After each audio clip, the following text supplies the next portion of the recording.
Jutek Bongso. Ini omongan langsung Jutek Bongso itu tidak. Kalau omongan langsung dari Jutek Bongso, saya minta Jutek Bongso minta maaf dan mencabut keterangannya. Jadi gini. Ini langsung dari Jutek Bongso informasinya. Saya tanya hari ini. Oh enggak, saya sampaikan tadi saya katakan. Ini yang saya sampaikan adalah kesaksian Anwar Oke, dan saya jawab. Arta. Dilihat aja di YouTube. Dan di bawah sumpah. Jadi begini, Bung Aiman. Kalau Eki mengonsumsi obat-obatan terlarang ataupun minum alkohol, 10 butir luar Iya, biasa ini, ya. nggak main-main. tentu hasil otopsi itu ditemukan alkohol di lambungnya. Ini sudah dilakukan otopsi. Mohon maaf, Anda pemeriksaan keberatan dalam untuk kedua. menyampaikan apa Gitu loh. obatnya? Artinya mereka ini telah memfitnah orang. Jenis apa? Tanpa Saya ada data yang jelas. tidak tanya, saya juga tidak tahu. Nah itu. ya. Saya mendapat informasi bahwa 6 PK terpidana sidangnya untuk sidang PK di tingkat PN ya, sekarang masih di PN Cirebon, belum ke Mahkamah Agung. Ini 2 kali lagi, kurang lebih ya, itu akan selesai. Jadi Perkiraan minggu ini kita. akan selesai nih. Ya. Oke. Sampai Jumat lah. Sampai Jumat kurang lebih ya. Saya tadi Bung Jutek saya janji akan melanjutkan, tapi sebelum dilanjutkan saya mau tanya dulu. Tadi ada beberapa saksi yang menunjukkan bahwa ini kecelakaan. Emang mereka bilang apa, Bung Jutek? Jadi gini, Mas Aiman. Saksi ini kan kita melihat apa yang mereka bicara dengan kesesuaian alat bukti lain. Kami ada sebanyak saksi juga yang datang sama kami, tapi ketika berbicara sesuai, tapi tidak sesuai dengan alat bukti yang lain, ya kami ragu kepada kesaksiannya. Oke. Ya kan? Yang kami hadirkan ini, yang kemarin di dalam persidangan, kami mendengarkan kesaksiannya apa, jalan ceritanya bagaimana, lalu kami coba sesuaikan dengan alat bukti yang tersaji di persidangan. Ya kan? Seperti olah TKP awal, posisi jenazahnya, baju apa yang mereka pakai, lalu cara bawa ke rumah sakitnya bagaimana, siapa saja ada. Kami tanyanya banyak lah ya, kami artinya Dan saling berkesesuaian satu dengan yang lain. berkesesuaian. Itu yang saya mau sampaikan Mas Aiman. Kalau satu peristiwa didasarkan pada kejadian yang sebenarnya, mau 5 tahun kemudian ditanya, mau 10 tahun kemudian ditanya, mau 15 tahun kemudian ditanya, mau sampai 25 tahun pun kemudian ditanya, saya rasa mungkin tidak akan saling bertentangan begitu besar dan begitu banyak. Ya, tapi peristiwa Vina dan Eki ini, ya saya katakan aneh bin ajaib, ya. Kalau dipaksakan ini jalan ceritanya pembunuhan, maka semuanya akan runtuh menurut saya apa yang didakwakan. Contoh ya, ini contoh Mas Aiman. Ini saya punya LP-nya Rudiana. Saya bacakan. Ini supaya ngerti apa namanya. Rudiana yang laporkan Anda juga? Oh ada. Ini LP-nya ada. Yang laporan siapa? Enggak, laporan peristiwa pembunuhan itu. Oh oke. Nomor laporannya adalah 953, tanggal 31 Agustus 2016. Ya. Di dalam rampolan itu ada uraian singkat kejadian. Di dalam uraian singkat kejadian, Rudiana mengatakan bahwa hari Sabtu tanggal 27 Agustus 2016 ya, bahwa Rizky bersama dengan Vina beserta dengan 8 orang mengendarai 5 motor menuju ke arah pulang dan melewati Jalan Raya Majasan di depan SMP Negeri 11. Ya, ini satu nih poin kunci, ya. Di dalam laporannya Rudiana mengatakan Eki dan Vina ini adalah lewat depan SMP 11 8 orang. Ini udah ada di fakta persidangan, kemarin kami udah munculkan. Ya. 8 orang lewat dengan 5 motor. Pertanyaannya, pernah nggak dihadirkan saksinya selain Liga Akbar? Jawabannya tidak pernah. Tidak ada. Itu siapa yang mendampingi? 1. Ya. Kemudian dikejar 11 orang dengan 6 motor. Berarti ada 11 motor total. Yang dilihat Aib berapa? 4 motor. Pertanyaan saya tujuannya kemana? Tidak berkesesuaian, Anda mau sampaikan Tidak itu? berkesesuaian. Oke. Itu satu, ya kan? Yang lain yang kami mau hadirkan, kami mau sampaikan lagi adalah lihat ya. Bahwa Liga Akbar itu sudah mencabut, bohong katanya. Dan dia dibawa sumpah di depan pengadilan PK. Dede yang bersama Aib yang mengatakan lihat empat motor tadi yang ini dia juga sudah mencabut, bohong. Kalau dikatakan tidak punya kekuatan hukum karena itu udah inkrah, kami sudah tanya ke ahli kemarin. Jadi sebelum dibantah nanti, sudah tanya kami ke ahli dan dihadirkan di depan persidangan bahwa kekuatannya mempunyai tetap sama nilainya karena di bawah sumpah. Tinggal diterima atau tidak diterima oleh majelis banding atau apa PK. Gitu. Jadi Mas Aiman, kalau kita sampaikan ya, belum yang lagi dilihat kondisi mayat. Ya, saya mau cerita tadi, ada teman Eki. Ya, ada teman Eki, Arta dan Anwar ya. Yang mengatakan, ini karena ada di fakta persidangan ya. Saya hanya mengutip apa yang mereka saksikan di bawah sumpah. Itu di YouTube semua itu kan lengkap itu, Arta dan Anwar. Ya, mereka bersaksi malam kejadian tanggal 27 Agustus 2016, sebelum kejadian mulai dari pukul 20 mereka itu minum, bahkan minum obat. Mereka ini siapa? Ya Eki korban ya, korban Eki dengan Arta dengan Anwar. Kita tanya, mereka ngaku ada yang minum 2, ada yang minum apa, ada yang nelan obatnya 2, ada yang apa? Ini obat-obatan terlarang maksudnya? Terlarang. Oke. Ya. Untuk mabuk misalnya? Iya, campur vodka. Oke, campur minuman keras. Iya, campur minuman keras. Oke. Ya. Kemudian 2 teman Eki itu mengaku? Iya, 2 teman Eki butir. Eki minumnya 10 butir malam itu, malam kejadian. Campur vodka. Ini Ya. belum pernah terungkap di persidangan nih? Ini sudah dimunculkan di Bukan, persidangan. di persidangan yang dulu?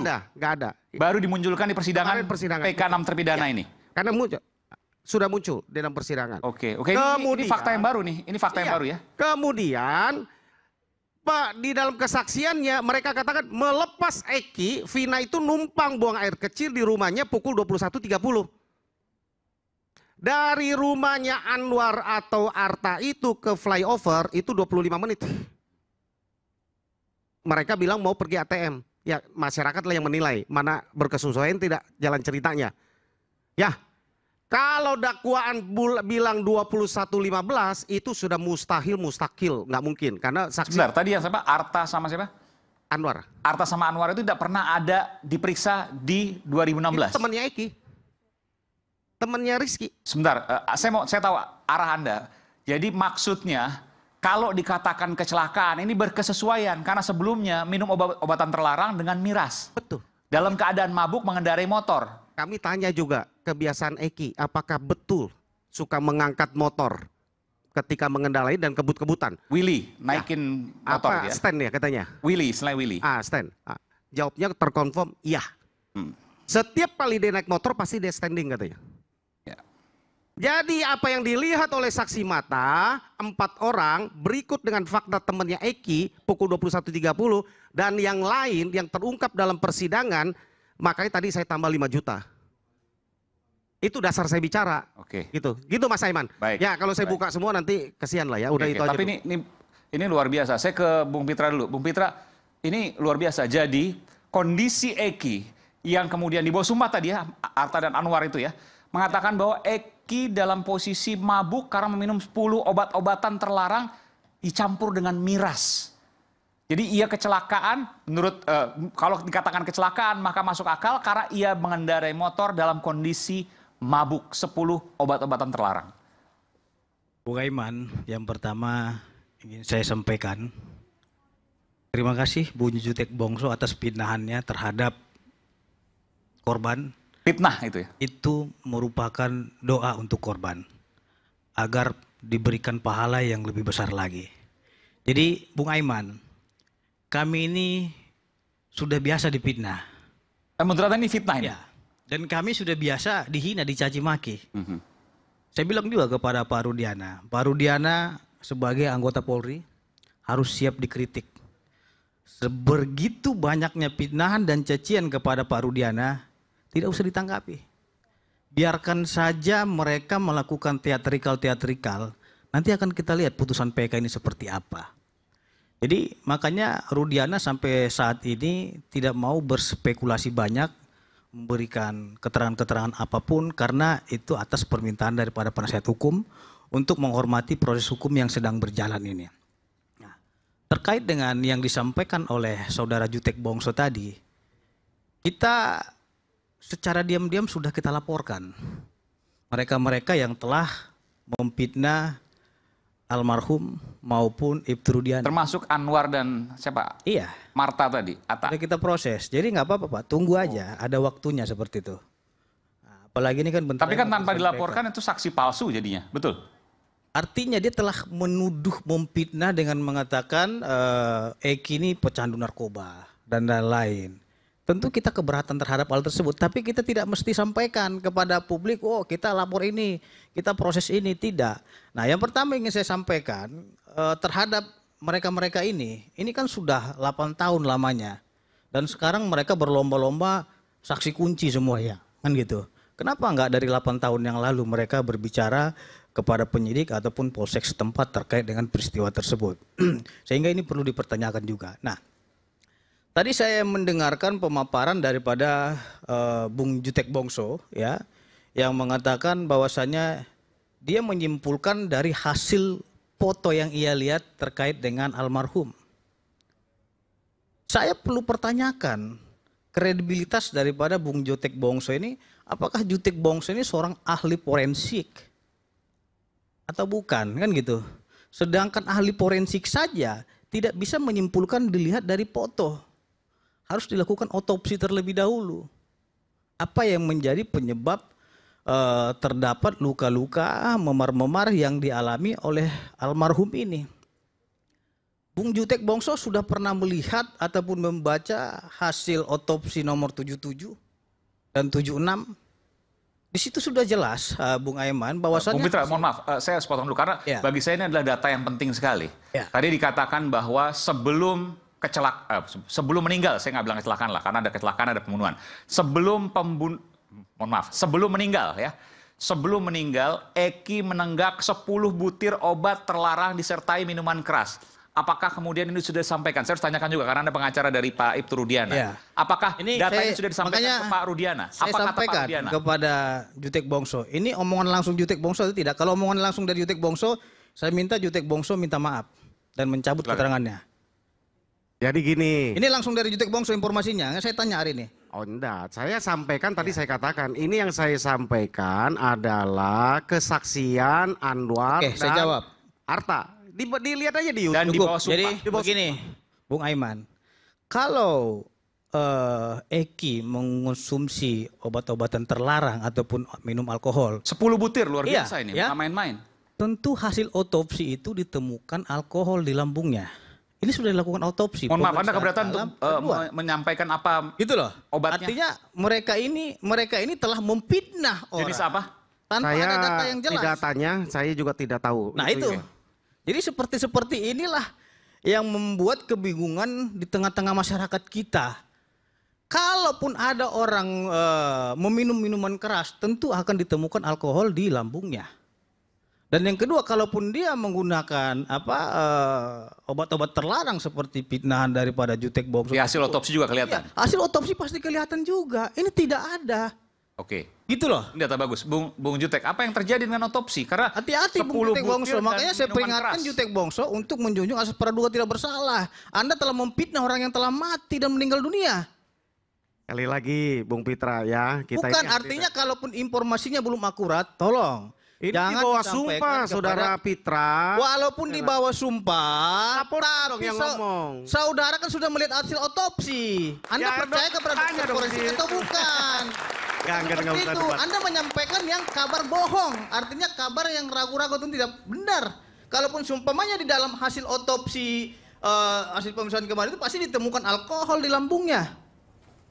Anda ini mengada-ngada aja gitu loh. Jadi Mas Aiman, kita benar-benar aja. Jadi itu yang saya sampaikan kan tadi ditanya ya apa saja fakta yang ada persidangan. Karena saya tidak pernah menyerang gitu klien saudara, ya. Tapi saudara ini telah menyerang klien saya dengan membuat berita-berita tidak benar, fitnah. Saya minta saudara mencabut keterangan saudara. Saya sampaikan berdasarkan fakta persidangan ya Mas Aiman sekali lagi. Itu bagaimana kalau saya bercerita saya bilang kata si ini kau begini. Saya berani sampaikan oleh karena itu sudah dibawa sumpah dan itu sudah tersebar luas ada di YouTube. Itu di persidangan, saudaraku, ya. Dan itu sudah kita proses. Jadi kalaupun sumpamanya ada yang sedang berada kita proses, hormati proses hukum yang kita lakukan juga. Silakan aja, nggak apa-apa. Jangan Anda membuat Laporkan saja. pembinaan yang Silakan lain. aja, silakan. Gitu loh. Laporkan saja. Artinya Anda meyakini bahwa Sudah kita laporkan, hari Kamis kita diperiksa. Ya. Ya, Artinya jadi begini, artinya- sampaikan aja kepada klien saudara. Udah kita proses semua. Tinggal tunggu gongnya aja. Saat ini kita diam-diam aja. Tapi ada momennya nanti kita gigit, gitu loh. Itu aja. kayak ini kucing digigit meong gitu. Artinya begini, Bung Aiman. Jadi selama ini kan kita Tes nggak pernah sama kita komentar. kucing soalnya. Ya, Ya, ya. artinya gigit secara hukum. Oke. Ini bekas gigitan banyak Iya, banget nih. karena selama ini mereka ini kan buat begini yang katanya dulu bandar narkoba, yang katanya isu. Tapi udah siap, artinya datanya pasti dipegang. Kalau nanti diperiksa pasti ada buktinya, kan begitu? Kita berbicara buktinya Oke. di otopsi tidak ada Buktinya itu. apa? Ini Jadi hal yang clear. menarik pemirsa, karena Gitu loh. ini fakta yang baru yang kemudian baru terungkap di persidangan 6 PK terpidana, bahwa tadi disampaikan ya, bukan saya yang sampaikan oleh Bung Jutek melalui saksi-saksi yang dibawa sumpah yang dibawa oleh Bung Jutek bahwa ada 10 butir obat-obatan terlarang diminum oleh Eki sebelum ia meninggal. Seperti apa tentu kita harus bicara soal itu, ini bukan hal yang main-main karena orang sudah meninggal, jangan sampai fitnah, tapi juga ketika itu kebenaran maka harus bisa dibuktikan. Kita akan kembali sesaat lagi, tetaplah bersama kami Rakyat Bersuara.